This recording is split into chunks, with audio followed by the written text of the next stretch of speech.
Welcome back. तो आज की वीडियो के अंदर हम मार्केट का अपडेट देखेंगे, जहां पर बिटकॉइन के साथ तो हम देखेंगे करंटली चल क्या रहा है, साथ में मार्केट में बहुत सारे इंपॉर्टेंट इवेंट्स भी हुए हैं। So we will take a quick recap about the event. तो सबसे पहले चलते हैं चार्ट्स पे, देखते हैं करंटली बिटकॉइन के साथ चल क्या रहा है। तो बिटकॉइन की प्राइस करंटली ट्रेड करिए $63,000 पे। और एक इंपॉर्टेंट चीज नोटिस करने की है कि अगर आप मंथली कैंडल्स देखोगे, मंथली कैंडल्स में फिर से हम जो हमारा 59 का एरिया था उसके ऊपर आ गए। एंड ये क्रूशियल इसलिए क्योंकि देख सकते हो पिछली बार जब हमारा ऑल टाइम हाई बना था, मंथली कैंडल्स की क्लोजिंग देखोगे तो यही लेवल था जहां पर हमारा रेजिस्टेंस बना था कि प्राइस इसके नीचे ही जा रही थी। तो अब यही जो एरिया है टॉप वाला, यहां पर आप देख सकते हो ये वाला एरिया देखो रेजिस्टेंस था, यही एरिया करंटली मंथली में यहां पर सपोर्ट बना रहा है। तो अच्छा एक सपोर्ट का जोन ये डेफिनेटली आने वाले बेयर मार्केट में कहीं ना कहीं प्ले करेगा जब बिटकॉइन 130 150 जाके आ जाए। लेकिन यहां पर कुछ इंपॉर्टेंट चीजें हुई हैं जो मैं आपसे शेयर करना चाहूंगा, और उसी के अकॉर्डिंग कुछ इंपॉर्टेंट रेजिस्टेंस और सपोर्ट जोन है जो आप थोड़ा सा मतलब you can keep an I short term price movement के अकॉर्डिंग। अब देखो प्रीवियसली जब हमने बात करी थी तो हमने बात तो ये कर ली थी कि 5960 के ऊपर एक बार तो हम जाएंगे। एंड एनालिसिस में फाइनली जब प्राइस ऊपर गई तो हमने नेक्स्ट एनालाइज किया था कि अगर अच्छा वॉल्यूम नहीं आया 62 63 पे मे बी हम लिमिटेड हो, फिर एक 56 का करेक्शन बने क्योंकि हल्का सा डाइवर्जेंस बन रहा है, और फिर हम ऊपर की तरफ ब्रेकआउट करेंगे। अब चीज थोड़ी सी डिफरेंट हुई, बिटकॉइन प्राइस 62 63 पे आई भी, लेकिन वहीं पर लिमिटेड नहीं रही। बिटकॉइन की प्राइस ऑलमोस्ट यहाँ पर $65,000 तक चली गई, और फिर अभी 63 पे हम यहाँ पर होल्ड कर रहे हैं। तो उसी अकॉर्डिंग अगर आप देखोगे, जैसे प्रीवियसली बात करी थी ना, यहाँ पर एक स्मॉल डाइवर्जेंस बन रहा था, उसको प्राइस ने इनवैलिडेट कर दिया क्योंकि प्राइस भी इतना ज्यादा ऊपर मूव कर गई, प्रीवियस हाई से ऊपर है और आरएसआई भी प्रीवियस आरएसआई से ऊपर है। तो अब वो इनवैलिडेट हो गया। ऑल्दो थोड़ा लॉन्गर टाइम पीरियड में यहाँ पर आप देख सकते हो आरएसआई डाइवर्जेंस बन रहा है, लेकिन एक चीज आप हमेशा ध्यान रखना, बेयर मार्केट में आरएसआई डाइवर्जेंस बहुत अच्छे से प्ले आउट करते हैं, मतलब काफी एक्यूरेट रहते हैं, 90% ऑलमोस्ट 90-95%। लेकिन बुल मार्केट में उसकी एक्यूरेसी के चांसेस कम हो जाते हैं, स्पेशली बेयरिश डाइवर्जेंस को लेके, जब मार्केट बुलिश साइकिल के अंदर यहां पर हो। तो वो चीज भी कंसिडर करने का यहां पर आप थोड़ा सा ध्यान रखना। अब जो इंपॉर्टेंट लेवल है मैं देख रहा हूं, जैसे प्रीवियसली बोला था 56 का लेवल यहां पर है, तो वो अभी भी है, लेकिन उससे ऊपर जैसे 56 वाला है ना, ये अभी भी हो सकता है टेस्ट यहां पर मे भी हो जाए। लेकिन उससे इंपॉर्टेंट और क्रूशियल जोन जो अब बन गया वो है यहाँ पर यही 59 और 60 का एरिया, जिसने प्रीवियसली अगर आप देखोगे बार बार बिटकॉइन की प्राइस ने यहाँ पर इस लेवल को होल्ड किया है। तो अब फिर से ये लेवल जो है इंपॉर्टेंट बन जाता है, और इंपॉर्टेंट बनने की भी दो फैक्टर्स हैं।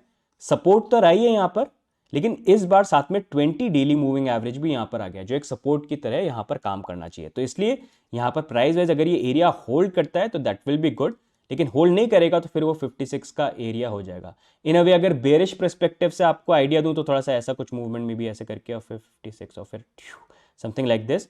बुलिश पर्सपेक्टिव से करेक्शन थोड़ा सा यहाँ पर, फिर थोड़ा ऊपर की तरफ। लेकिन 65 के ऊपर जाना अभी इंपॉर्टेंट है, काफी इंपॉर्टेंट है 65 के ऊपर जाना, क्योंकि वो क्रूशियल रेजिस्टेंस अब बन गया। क्यों बन गया?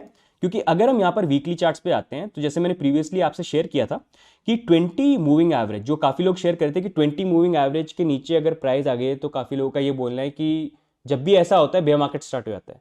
प्रीवियसली हमेशा साइकिल के अंदर जो क्रिप्टो के साइकिल रहे हैं, बिटकॉइन ने जब भी बुल मार्केट में रहा है, जब भी हम 20 के नीचे रहे, 20 वीकली मूविंग एवरेज, ये डेली नहीं है, यहाँ पर मैं डेली की बात कर रहा था, ये एक दिन को रिप्रेजेंट करता है, मतलब एक दिन में कितना मूविंग एवरेज है, ये पूरे वीक को यहाँ पर कैलकुलेट करता है। तो जब भी नीचे रहे इसने सपोर्ट की तरह काम किया है और बुल मार्केट पर रहे। जैसे ही ब्रेक हुआ यहाँ पर बेयर मार्केट जो है वो स्टार्ट हो गया, जो प्रीवियसली आप यहाँ पर भी देख सकते हैं 2017 के अंदर। तो इस बार काफी लोगों का ये बोलना था कि पहले तो हमेशा ये हुआ है, लेकिन इस बार अगर आप देखोगे फाइनली ये जो मूविंग एवरेज है वो ब्रेक हो गया, तो बेयर मार्केट हो सकता है स्टार्ट हो जाए। लेकिन उसके ऊपर मेरा ओपिनियन ये है कि क्योंकि पिछले बेयर मार्केट में अगर आप चीजों को कैलकुलेट करें तो सिनेरियोज भी देखने जरूरी है, उनको भी कंपेयर करना जरूरी है। पिछले बेयर मार्केट के अंदर कभी भी बिटकॉइन ने हाविंग से पहले ऑल टाइम हाई ब्रेक नहीं किया। ये ईटीएफ वाली और बाकी जो न्यूज है वो तो और अलग से यहाँ पर बन जाती है। और जब इतना फास्ट मूवमेंट हमको प्राइस में देखने को मिलता है तो कुछ पैरामीटर्स चेंज होते हैं, और specially close am moving averages जो होते हैं उस पर थोड़ा डिफरेंट रिएक्शन हो सकता है। तो इसलिए अगर यहाँ पर नीचे गए तो दैट डजंट मीन कि पहले के सिनेरियो को रेप्लिकेट करेगा, क्योंकि वहां पर आप प्राइस मूवमेंट सेम नहीं है। 2021 में इस बार के बुल साइकिल वाला प्राइस मूवमेंट नहीं आया था, तो उससे कंपैरिजन करना वो थोड़ा इतना एक्यूरेट यहां पर बैठता नहीं है। बट स्टिल ये मूविंग एवरेज इंपॉर्टेंट है, और डेफिनेटली अगर ये नीचे है तो सपोर्ट की तरह काम करेगा, और ऊपर होगा तो रेजिस्टेंस की तरह काम करेगा। एंड वही चीज करंटली हम देख सकते हैं, जहां पर अब हम $65,000 पे जब गए, इसी मूविंग एवरेज को यहां पर आप देख सकते हो ये रेजिस्टेंस बन रहा है। इसी कारण से मैं यहां पर बोल रहा था कि सपोर्ट वाइज 60 का एरिया हो गया, लेकिन बुलिश सिनेरियो में अभी ये 65 का लेवल नेक्स्ट लेवल बन गया है, जो इंपॉर्टेंट यहां पर रहेगा ब्रेक करने का। तो अभी के लिए गाइस ये सपोर्ट लेवल है $60,000, अगर वो ब्रेक हुआ तो 56 है, लेकिन मोर इंपॉर्टेंटली 60 होल्ड करे दैट विल बी बेटर। बाकी रेजिस्टेंस वाइज $65,000 का लेवल है जो ब्रेक होना इंपॉर्टेंट है, क्योंकि अगर मूविंग एवरेज और ब्रेक होता है तो वीकली में, डेली में नहीं, क्योंकि वीकली का मूविंग एवरेज है, तो वीक में कैंडल ऊपर बनती है तो ही बढ़िया यहाँ पर रहेगा। तो ये दो लेवल्स हैं जो आप भी यहाँ पर मॉनिटर कर सकते हैं। बाकी आपका टीए यहाँ पर क्या बोलता है कि आपको लगता है 60 पे जाके बाउंस करके 65 को ब्रेक करेंगे, आपको लगता है 56 पे आके फिर ऊपर जाके ब्रेक करेंगे, या आपको लगता है कि अभी यहीं से हम ऊपर ब्रेक करने वाले हैं, 60-70 तक जाने वाले हैं, या फिर आपको लगता है कि लोअर लेवल्स अभी बाकी हैं, आपको लगता है 50 पे जाएंगे, आपको लगता है 40 पे जाएंगे या 30, या जो भी आपके नंबर हैं, आपका एनालिसिस जो भी बोलता है कमेंट्स में जरूर डालना। एंड अगर मैं रिप्लाई नहीं कर रहा हूँ तो ये मत सोचना आपका एनालिसिस में पढ़ता नहीं हूँ, मैं डेफिनेटली पढ़ता हूँ, क्योंकि आपके व्यू पॉइंट जानने भी जरूरी है, और उससे एट टाइम्स काफ़ी सारे ऐसे टॉपिक्स मिलते हैं वेयर आई फील हाँ इस टॉपिक को कवर करना चाहिए, जहाँ पर मैं अपने ओपिनियन भी शेयर करता हूँ। तो ये टीए वाइज ये पर्सपेक्टिव लेना काफी इंपॉर्टेंट रहता है, तो डेफिनेटली जो भी आपका टीए बोलता है कमेंट्स में डाल के जरूर बताना। अब next moving on important events की बात करें तो सबसे पहले अभी 23 जुलाई को इंडिया के अंदर बजट सेशन आने वाला है, जहां पर सबकी निगाह ये है कि इस बार बजट सेशन के अंदर क्रिप्टो को लेके क्या कुछ राहत मिलती है कि नहीं मिलती है। आप लोग रोना बंद कीजिए।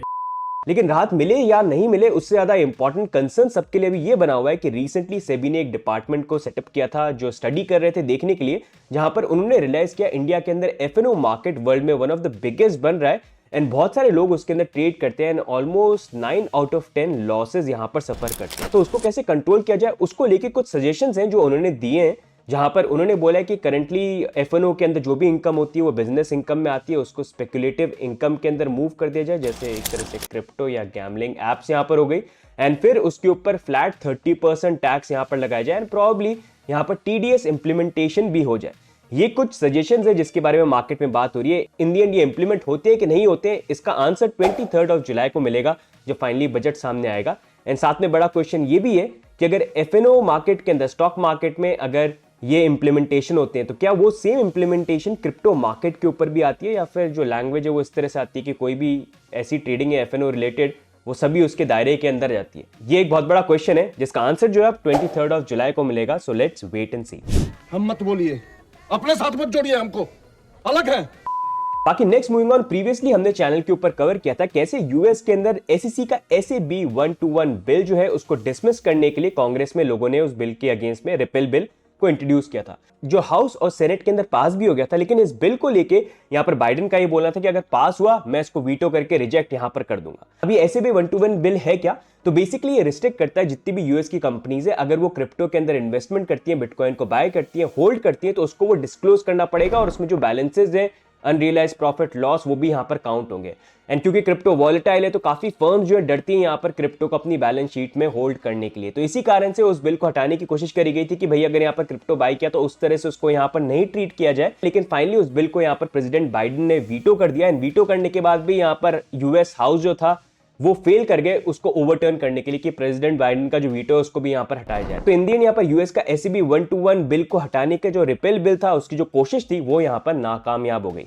अब इसी बिल के बारे में अगर आप और डिटेल में जानना चाहते हैं तो हमने ऑलरेडी एक वीडियो बना रखा है, उसको भी आप डेफिनेटली चेकआउट कर सकते हैं, लिंक नीचे डिस्क्रिप्शन में मिल जाएगा। बाकी next moving on SEC versus Binance case की अपडेट की बात करें तो करेंटली केस इज ऑनगोइंग, जहां पर फेडरल जज ने सबसे पहले यहां पर एक बड़ी चीज ये करी कि उन्होंने SEC के यहां पर चार्जेस जो थे बाइनेंस और बाइनेंस के CEO या एक्स CEO चैंगपेंग ज़ाओ CZ के अगेंस्ट में उसको डिसमिस कर दिया। लेकिन बाकी जो चार्जेस हैं Binance.US के ऊपर और उसकी जो पेरेंट कंपनी है जो बेसिकली बैम ट्रेडिंग यहां पर बन जाती है उसको प्रोसीड करने के लिए इन चार्जेस में इंक्लूड करता है बाइनेंस का इनिशियल कॉइन ऑफरिंग और ongoing sale of BNB token, साथ में BNB वॉल्ट और उसकी स्टेकिंग सर्विसेज, एंड साथ में ये भी चार्ज है कि उन्होंने फेलियर किया to register with the SEC Binance US के साथ। तो वो चार्जेस है जो करंटली कंटिन्यूएशन में चल रहे हैं। इन दी एंड वी हैव टू सी कि SEC वर्सेस बाइनेंस का केस जो है वो कैसे यहां पर प्ले आउट होता है। बट इसी चीज को लेके अगर हम देखें एक विन है क्रिप्टो इंडस्ट्री के लिए या फिर मैं बोलूं स्टेबल कॉइन्स के लिए, जहां पर रिसेंटली SEC ने अपना जो प्रोब था पैक्सोस के ऊपर स्टेबल कॉइन्स को लेके, जहां पर वो बोल रहे थे कि स्टेबल कॉइन जो इश्यूर है वो सिक्योरिटीज है, उसको खत्म यहां पर कर दिया। पैक्सोस अगर आपको नहीं पता है तो एक स्टेबल कॉइन कंपनी जो बेसिकली स्टेबल कॉइन्स को इशू करती है। अगर आप देखेंगे BUSD वो भी पैक्सोस ने ही इशू किया था, जो बाइनेंस का कॉइन था, लेकिन पैक्सोस मैनेज करते थे उसका।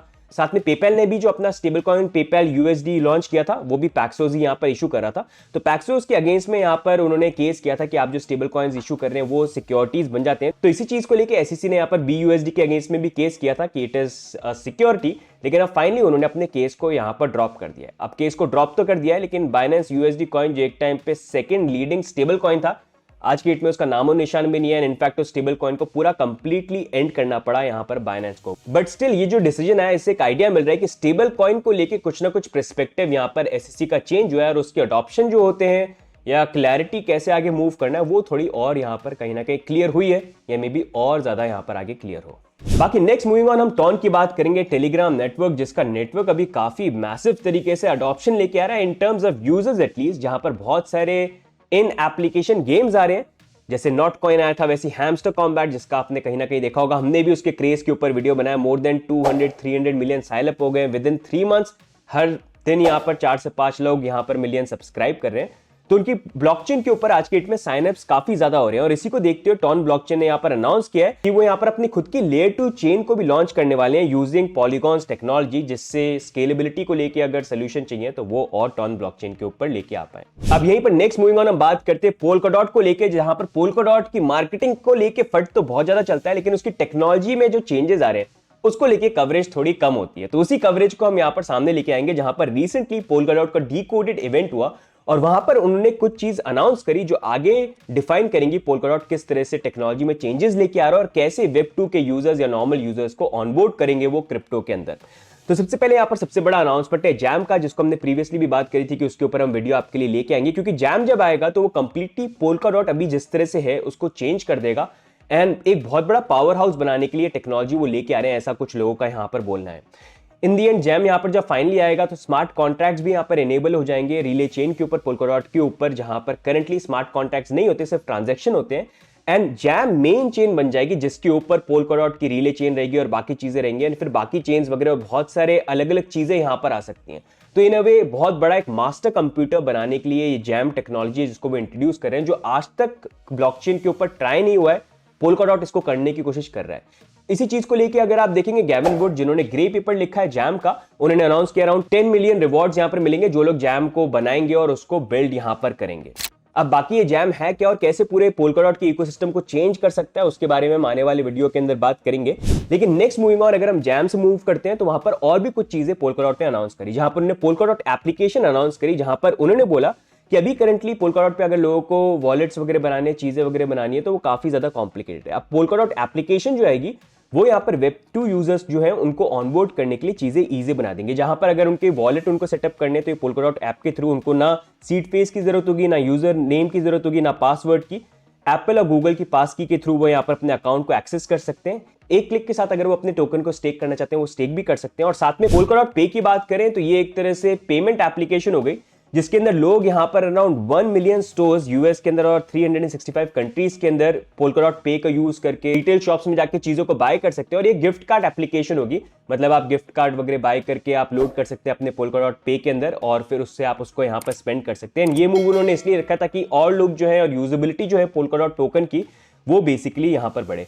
एंड इंपॉर्टेंट चीज उन्होंने यहाँ पर ये भी इंट्रोड्यूस किया कि यहाँ पर अगर पोल्काडॉट पे को लोग यूज करते हैं गिफ्ट कार्ड परचेज के थ्रू अगर बाय करते हैं तो वहां पर 20% कैशबैक मिलेगा डॉट टोकन के अंदर। तो ये काफी बड़ा कैशबैक है जो उन्होंने इंट्रोड्यूस किया अगर रिटेल शॉप्स के अंदर लोग स्पेंडिंग वगैरह करना चाहते हैं, मतलब शॉपिंग तो हर किसी को पसंद है, तो इसी चीज पे फोकस करते हुए उन्होंने इस एप्लीकेशन को लॉन्च किया है। साथ ही में अगर आप देखेंगे नोवा का डेबिट कार्ड भी आने वाला है। एंड नोवा अगर आपको नहीं पता है तो नोवा वॉलेट है पोल्काडॉट के ऊपर जिसके ऊपर हमने ऑलरेडी एक वीडियो बना रखा है। तो उन्होंने अनाउंस किया कि यहाँ पर वो भी अपना एक डेबिट कार्ड लॉन्च करने वाले हैं in partnership with debit card, जहां पर नोवा वॉलेट के ऊपर अगर आप अपने क्रिप्टो या पोल्काडॉट रखते हैं तो उसको डायरेक्टली आप स्पेंड यहां पर कर पाएंगे। अब डेबिट कार्ड के लॉन्च को लेके उनका बोलना है कि सबसे पहले यूरोप एंड यूके के अंदर ये डेबिट कार्ड लॉन्च होंगे सर, और उसके बाद 2025 के अंदर यूएस के अंदर लॉन्च होंगे सितंबर के अंदर। अब नेक्स्ट मूविंग ऑन अगर हम बात करें इलेक्शंस की, इंडिया के इलेक्शंस तो हो गए लेकिन अभी यूएस के इलेक्शंस हैं जो नवंबर के अराउंड यहां पर आने वाले हैं।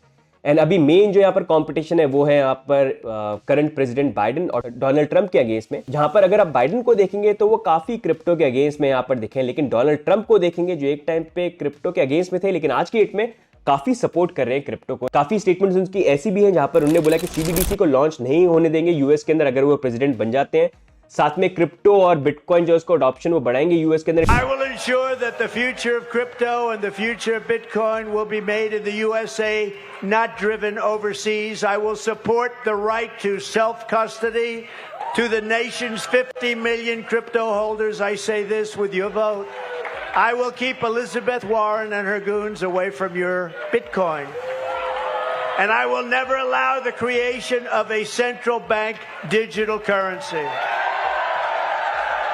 इनफैक्ट उन्होंने ये तक बोल दिया कि यूएस डॉलर की बैकिंग जो है वो बिटकॉइन से यहाँ पर होनी चाहिए। ऑल्दो ये सारे क्लेम्स उन्होंने करें, लेकिन काफी प्रो क्रिप्टो या बिटकॉइन जो है डोनाल्ड ट्रंप यहाँ पर बन गए हैं। अब इसी चीज को लेकर आप देखेंगे बिटकॉइन कॉन्फ्रेंस 2024 होने वाली है जुलाई 27 को, एंड वहां पर भी डोनाल्ड ट्रंप आने वाले हैं, जहां पर वो इस इवेंट के अंदर बात करेंगे। तो बहुत बड़ी चीज है। डोनाल्ड ट्रंप जो प्रेसिडेंशियल कैंडिडेट है, और अगर वो यहाँ पर विन कर जाते हैं, नेक्स्ट प्रेसिडेंट बन जाते हैं यूएस के, वो ऐसे इवेंट्स में जा रहे हैं और उनका inclination towards crypto and bitcoin, तो वो बहुत पॉजिटिव चीज होती है। अगर वो यहाँ पर इन दी एंड ऐसा कोई प्रेसिडेंट आ जाता है जो बिटकॉइन प्रो बिटकॉइन यहाँ पर हो, तो बहुत सारा अडॉप्शन चेंजेस यहाँ पर आ सकते हैं। लेकिन ये इवेंट हो उससे पहले अगर आप देखेंगे काफी अनफॉर्चुनेट इवेंट हुआ, जहां पर रिसेंटली पेंसिल्वेनिया के अंदर डोनाल्ड ट्रंप एक स्पीच देने के लिए वहां पर गए थे, एड्रेस करने के लिए इलेक्शन के लिए, एंड वहां पर एक शूट आउट हो गया जहां पर किसी ने उनके ऊपर एक असैसिनेशन अटेम्प्ट किया। लकीली जो बुलेट थी वो उनके ईयर को पियर्स करके निकल गई और वो बच गए वहां पर। लेकिन एक बहुत बड़ा कंसर्न ये बन गया कि यूएस के अंदर मतलब ऐसी कोई चीज होना, ये बहुत टाइम के बाद ऐसा हो रहा है कि मतलब प्रेसिडेंशियल कैंडिडेट के ऊपर इस तरह का अटैक, एंड सिक्योरिटी ब्रीच भी किस लेवल की होगी कि ऐसी चीज पॉसिबल हो पाई। मतलब वो तो बच गए,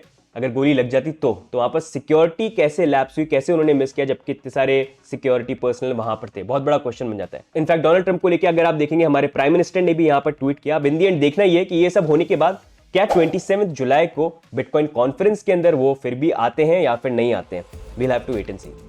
तो गाइस, ये हो गए कुछ इंपॉर्टेंट अपडेट्स। बाकी आपके क्या व्यू पॉइंट है यहाँ पर बिटकॉइन और पूरे मार्केट को लेके, do let us know in the comments, and if you like this video do like, do subscribe. बाकी मिलेंगे हम नेक्स्ट वीडियो के अंदर। Bye and take care. See you guys, bye bye.